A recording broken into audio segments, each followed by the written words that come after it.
Welcome to the Shatterproof Entrepreneur, a podcast that delves into the resilient strategies and transformative insights shaping unbreakable businesses. Today, we're honored to host a guest who exemplifies the essence of innovation and determination in the entrepreneurial world. Ladies and gentlemen, it's my pleasure to welcome Jill Miller to the show. Jill, how are you doing today? Good. Thank you, Scott. It's good to connect with you again. So Yeah, excited. I love being on your show, and I'm so excited you're here with us. I mean, I'll try to do an introduction for you. I mean, you're a marketer, you're the owner of Vera Creative, you've done a podcast, then you do it all. You do market research. I mean, you've got Yeah. quite a bit of experience, and I'm so excited to have you share that with the audience. So let's just kind of dive in. Tell us about your company. What is Vera Creative? Yeah. So Vera Creative, I like to say, was born out of necessity. It was about 13 years ago. I was applying to jobs right and left, and nobody would hire me. Yeah. And one of my favorite quotes is, "When opportunity doesn't knock, build a door." And so I did just that. I was brought into a freelance project from a colleague of mine, someone I went to graduate school with. And we really kind of knocked the whole project out of the park. At the time, the business owner wasn't very happy with us. We actually did some number crunching for him and found out that we actually said, you know what, you're the business plan, like the way the direction you're headed is probably not gonna actually work. It was a Hmm. coffee shop. We did some market research, some competitive research. We knew how much he had, like how many cups a day he needed to sell to be able to afford, to profit. And we said the numbers aren't adding up here. And he got really upset with us. But in the end, they ditched the idea of opening up their own shop, bought into existing shops that existed within a university, and a year later contacted us and thanked us for our due diligence because they were thriving. So that was kind of my very first experience in the entrepreneur world. Like I said, that was 13 years ago, kind of before everybody was doing it. And Yeah. I learned a lot along the way, but after that one project, I just kind of never looked back. I started getting more and more clients. It was really easy back then because I lived in the city proper of Chicago and I Oh. walked everywhere. And so I passed a lot of businesses and just was, really face to face with a lot of people and did a lot of networking. And so it was easy to grow the business at that time. And I was able then to walk away from a job that I really wasn't loving because, like I said, nobody else was hiring, No. and just started my own thing. And it's been going strong for 13 years. So the marketing landscape has changed a lot in 13 years. Um, I know it has for me in marketing our law firm. So how have you been able to change with that and then and thrive, because you weren't a one hit wonder. You've kept growing and scaling your business. So how have you adapted to that change? Yes, so I think what really benefited me was about 7 years ago, I got the opportunity to teach a marketing course at a university. And I did that for about 7 years straight. And it allowed me to stay on top of what was coming down the pipeline in terms of marketing and social media. Because this is about the time when I first started. We were dabbling into social media with Mm-hmm. clients. We were really heavy up on email marketing. Like that was just becoming a thing. Blogging was still a thing. So SEO and all that goodness. And having to like face the students and make sure that they were receiving current information made me have to produce lectures and course material that was really up to date on that market landscape that is so ever changing, like you talked about. So for me, it was that piece. And then my graduate degree is actually in integrated marketing communications.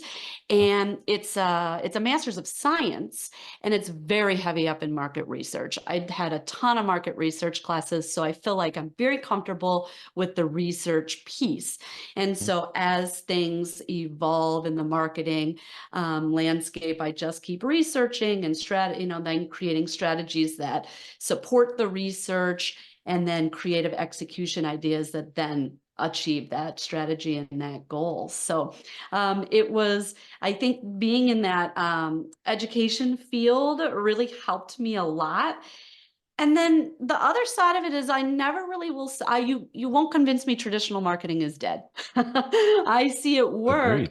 for so many of my clients. Yeah, like I'm still doing direct mail for people. Mhm. I'm still doing a lot of flyers. I still make flyers for one of my clients, and she Yep. hangs them up in her gym space, and it's what people stop and look at. Yep. So I love traditional forms of marketing, and I think that it's good to have a good marketing mix, right? That integrated piece from my degree, integrated marketing, we mix the old with the new, the online and the offline, and that really gives people maximum exposure for their business. So yeah, so right now, what would you say is the kind of the hot, what's the hot trend in marketing right now?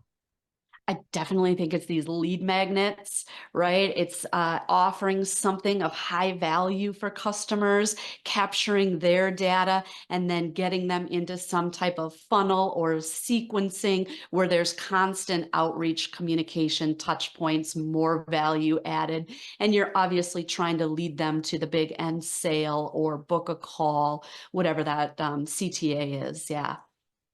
Yeah. So yeah, if you're listening, you've got to make sure that whatever you're doing, all of your marketing has very clear calls to action. I see a lot of websites, for example, that have no calls to action. It's crazy. They're beautiful, but they are just a brochure. They're not asking anyone to do anything or inspiring anyone to do anything. And so make sure that everything you're doing has really clear action, what we're calling a CTA. And I love everything you're talking about because we try to do a mix, and I talk to my clients all the time about, look, go back to basics. Yeah. You don't have to be running ads on Instagram and Facebook. It works if you know what you're doing, but direct mail still works. Hand to hand, marketing still works. Going to networking meetings, because sometimes you have more time than money, and you've got to use the capital that you have. Because the number one rule in business, and you touched on it earlier, is that you have to charge more for your product or service um, than it may cost to make it. And like that coffee shop, they had a problem. They Yep. they they couldn't be profitable. And some Right. businesses are that way, and some businesses are that way at first. And you can't, especially if you start spending money on the bells and whistles of trying to create a fancy video campaign for Instagram or TikTok and paying a bunch of people to produce high quality videos, or creating really high end websites and all the stuff that everyone's supposed to have, when you could really be doing flyers. You could pick a zip code or a neighborhood to direct mail and just farm it and develop relationships, because in the end, everything comes back to relationships. People buy from the people they know, like, and trust. Yep. Yeah, you got it. Something you said earlier about people's websites look really nice, but there's no call to action. I really want listeners to understand the importance of working with like a graphic designer and a marketer, right? Because not all graphic designers understand marketing. Mm-hmm. Not all marketers understand design, right? And so if you do choose to have someone in the design world build your website, make sure they either work with or understand that marketing piece. I see a lot of lackluster copy because designers are creative in the visual space, but maybe not words, pen to paper type of things. Yep. So I always, it's good to get the right people. And I think, and I'm sure you see this all the time, given what you do in legal, because people try to cut corners in the beginning, right? And they try to hire that all-in-one person to do it all. But Mm-hmm. it's really about getting the right people on your team. And just like you said, if you're going to run those Instagram ads so you can keep up with the Joneses and kind of chase those shiny objects, okay, but make sure you have someone in your corner who's explaining to you the type of budget that you're going to need to actually achieve that return on investment, because it's pretty high. And I think a lot of people throw a lot of money at it without realizing They didn't have the strategy, the conversion rates aren't there, but they're still pouring money into it. So it's really about, my point I'm trying to make is getting the right people to help you in business is so important. Yeah, and sometimes you can't afford that, and that's where what Jill was talking about with the flyers and the things that don't aren't big ticket things from a pricing standpoint, and you can start there, build up your war chest, because one of the biggest mistakes that all entrepreneurs make is they're undercapitalized. Yeah. And I've been there. It's frustrating because there's things you want to do and you can't do. But if you extend yourself, it'll get worse. And so you've got to find ways to get your message out that are more cost effective. And so, like I said, leverage your time. Well, how do you work? Because you're a marketer for sure, and I'm guessing you have a team of people that work together to produce. If we're building a sales funnel online, then you've got someone that helps you with the graphics, someone that's doing the copy. So do you have like a one-stop shop? Yeah, so I farm out any graphic design that's really over my head. You know what I mean? Over the years, I've come to learn different programs, and I can hang creatively. Sometimes I don't have the design chops to make that creative vision come to life, and I need to bring Yep. somebody in. So I definitely have designers on my team. Everything else in terms of copywriting, content creation, that's mostly me. Everything you see, or everything that the target market sees from my clients is mostly me. So it's good. I should say hire the right people, but they're, be mindful of too many cooks in the kitchen too, right? So, because there's a lot of people with differing opinions and that can get confusing. But ultimately, I think too, just to tie this all in, it depends on where your target market is, right? And who they are, and the more you know about your target market. And I think a lot of businesses just don't fully understand their target. It is very easy to assume that people spend their whole entire life online, but it's just not true. And even if they spend a good majority of it online, they might be looking for entertainment and not products and services. Yep. Um, and so I feel like, you've got to fully understand your target market. There's a statistic, I forget exactly what it is, but it's something like people spend up to 3 more times interacting with their daily mail than they do with an email.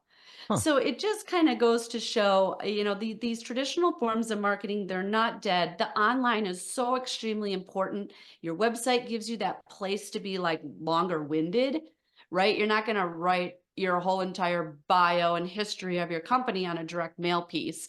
If somebody wants to know and learn about that, they can go to your website. That's a great place to do it. But yeah, so I think, for Vera Creative, what I do here is mostly me, but I'm never afraid to say no to a project if it's not in my wheelhouse. I'm very upfront with my clients.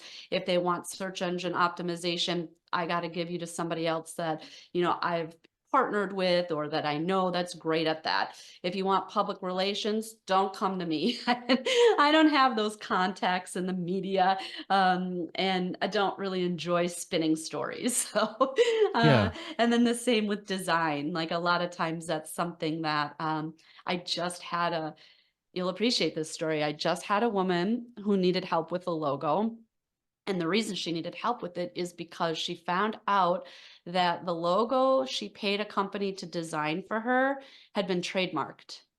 Yep. And she couldn't use it.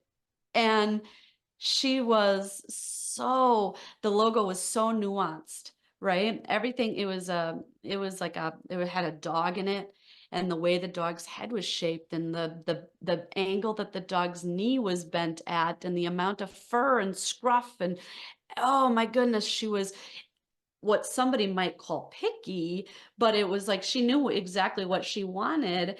And I couldn't believe that this other company basically ripped off somebody's logo thinking maybe she wouldn't know or something. I really don't know, but so to avoid any further legal recourse, she had to pay another company, which was our company, to redesign her logo. And we worked with her.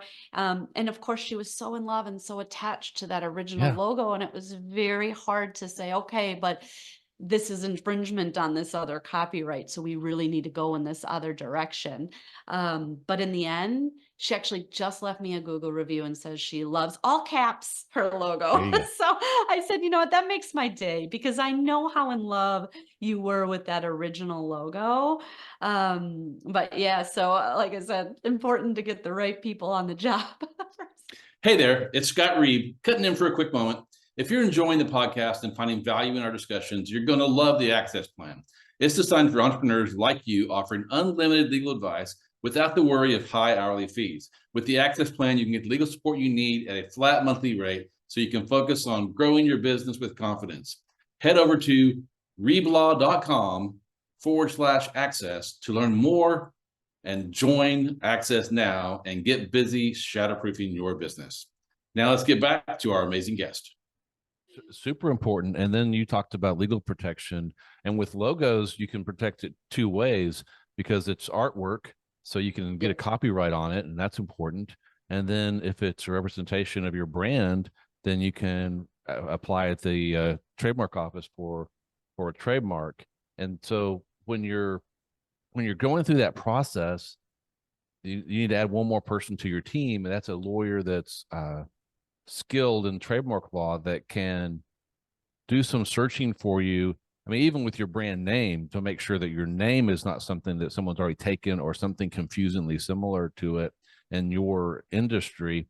And then you can even do logo searches to make sure there's not something close to that up front. Now, it's not perfect, and sometimes the trademark examiners are going to think your logo is too close to something else anyway, but you can shrink the risk of that happening by doing that work up front before you pay the graphic people and the marketing people all this money to put all that together, because it's a real gut punch when you get that letter in the mail saying you can't use this because it's infringing. And there's really, I mean, you can spend a lot of money litigating those things, but you're better off switching courses, get your momentum going again in the right direction, and not focusing negative energy on litigation. In my opinion, if you've got a really old brand and that might be different, you might want to challenge it. But if it's something new to you, move on. You helped. That was wise counsel, and you helped her move forward. And like you said, now she loves her brand. You mentioned pre-show that there were you had some legal stories. What's another one that you've run into? Oh my gosh. I was doing a logo for a lawyer. Same thing. Her her business name ended up being, so she was a yoga teacher on the side. So she was a lawyer, criminal defense. And then she was a yoga teacher on the side. So she wanted to brand herself as a yoga teacher, and she came up with this name, and it actually ended up being the name of a studio owned by a Baldwin, the wife of a Baldwin in New York. And so my client, the lawyer, got a cease and desist letter, which was kind of funny. She just kind of laughed it off and said, well, I should know better. But same thing, we were able to use the font and just use her name instead of the business name. And we were able to say, kind of save the whole concept essentially, which was really the logo was really just a text, right? Just a font that she really liked. And so we changed it to her name instead of the business name. But yeah, that was kind of funny. And it's interesting because I was just thinking, not getting into politics, but Robert F. Kennedy Jr., I've heard him on a podcast say, the best way to learn about something is to be involved in a lawsuit. He's like, that the people I've defended or the companies I've defended are, I learned so much about the industries that they're in. And marketing is very similar. I've dove into so many different industries, and I'm always learning, and that's so exciting. But yeah, this this other client, the dog logo that we were just speaking about, she was so knowledgeable. Like she hired a lawyer right away. When she was telling me this story, I was able to do exactly what you said. I was able to search a trademark database and pull up the logo that hers infringed on. And I was able to see exactly a side by side of her logo and the copyrighted or the trademarked logo. And then I didn't have to tell her twice. I was like, okay, but here you should still take this design to your lawyer. You should still get it looked over. And she knew about all that, right? I mean, she absolutely knew.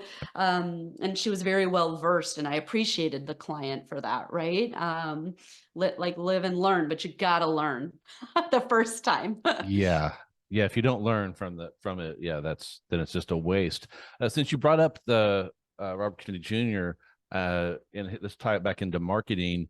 He ran what I thought was a brilliant, or someone ran for him, I guess it wasn't him, ad in the Super Bowl, using a JFK commercial and basically superimposing his head over him, same music, all the stuff from the 60s. Did you see that, and what did you think about it? I'm really sad that I did not see that. Okay. Oh. I know. I always watch the Super Bowls for the ads because, Mhm. well, in the past I have, because I think we're up at least 13 million for a 30-second spot, I believe. And that Yep. was a couple of years ago. So it's definitely more than that. I mean, these people are shelling out such big bucks, and I always kind of laugh, and I'm like, yeah, that was worth it, or no, that wasn't worth it. But you know what? I didn't watch it this year. I have 3 children now, and I'm very tired. And so I went to bed. Yeah. Well, it I did was, hear about it though. I did hear about it. yeah, it was, you have all the other commercials are really current, modern looking. Yeah. And then the commercial for him was the 1960s commercial that JFK ran. And so it really was eye catching, and took you back to a time in America where at least I think everything was great. It may not have been, but you think of Right. 1960 as being a pretty good time to be alive, that things were pretty good in America, and the world.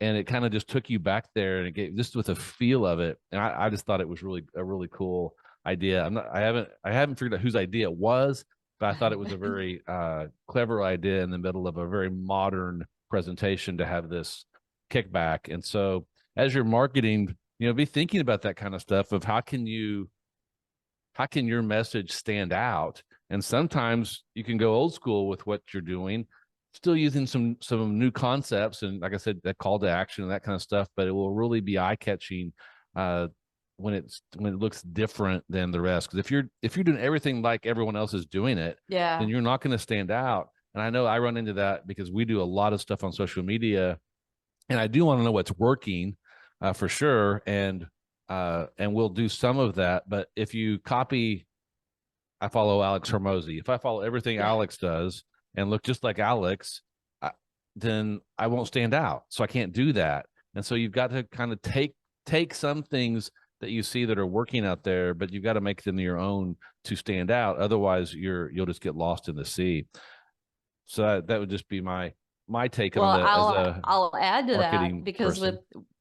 I'll add to that because with the AI now, I actually did a post at the beginning of the year of like what keywords or what phrases, what marketing buzzwords do you want to ban in 2024? And I wrote all the AI generated ones. So this ignite and unleash and proven and framework and all these words that AI spits out. And when somebody just does a copy and paste of AI, I can spot it from a mile away, and it's cringe. I'm just like, no, you gotta tweak the copy, tweak the template. Same thing. I've seen people take Canva templates, like a holiday Canva template, and I'm scrolling through my newsfeed on Instagram, and I see 2 different businesses with the exact same template because they didn't change a thing about it.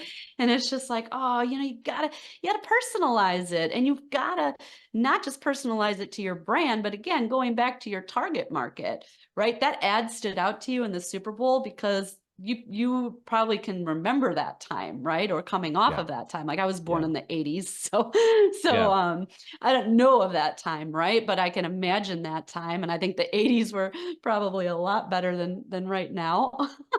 But kind of like you said, there's like that nostalgic feeling, and I bet it brought a lot of people back, not just you, because they knew their target market, right? And they knew how to stand out in that moment. And like I said, it was even though I didn't watch the Super Bowl, it was one of the ads I did see, or I mean, I did hear about. I did hear about it. And so it's like, well, okay, if I heard about it without having to watch it, then yeah, they're doing something right. But definitely you gotta, even if you're not creative, AI is a tool, but don't let it do all the work for you.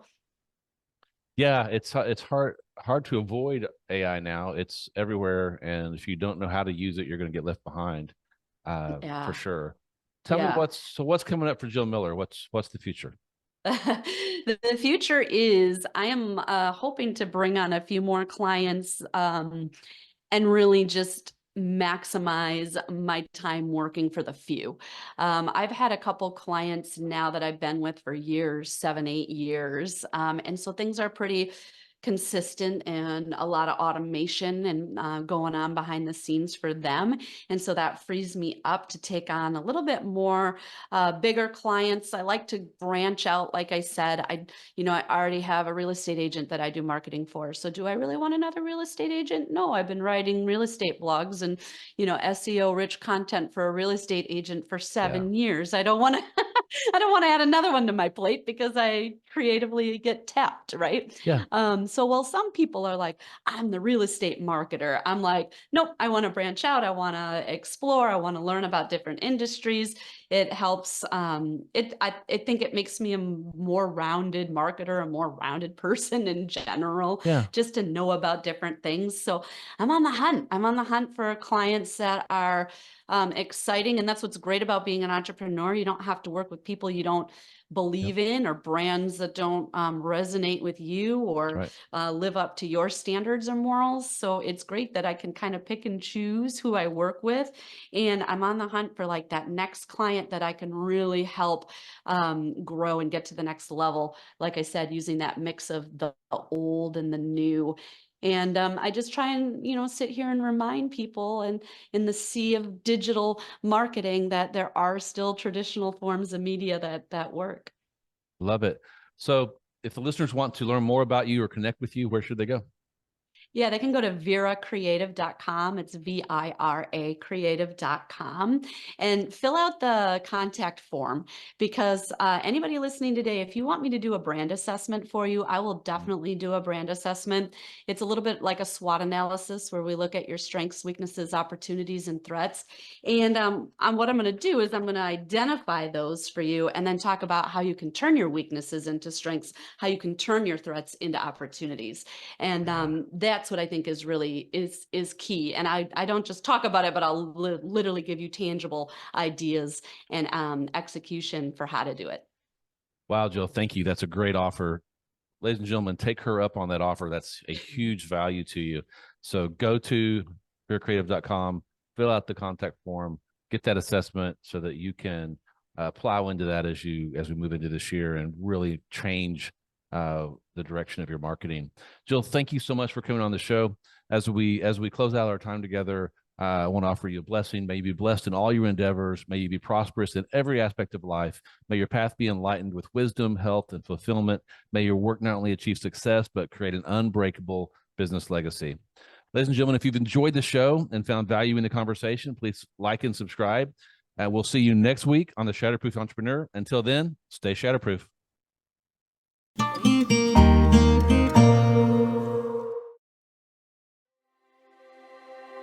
This podcast is for informational purposes only and should not be taken as professional advice. While I'm your host, Scott Reib, and a lawyer, I'm not your lawyer, and this podcast does not establish an attorney-client relationship. The views expressed by my guests are their own and not mine, and they may not even reflect the opinion of the Shatterproof Entrepreneur podcast.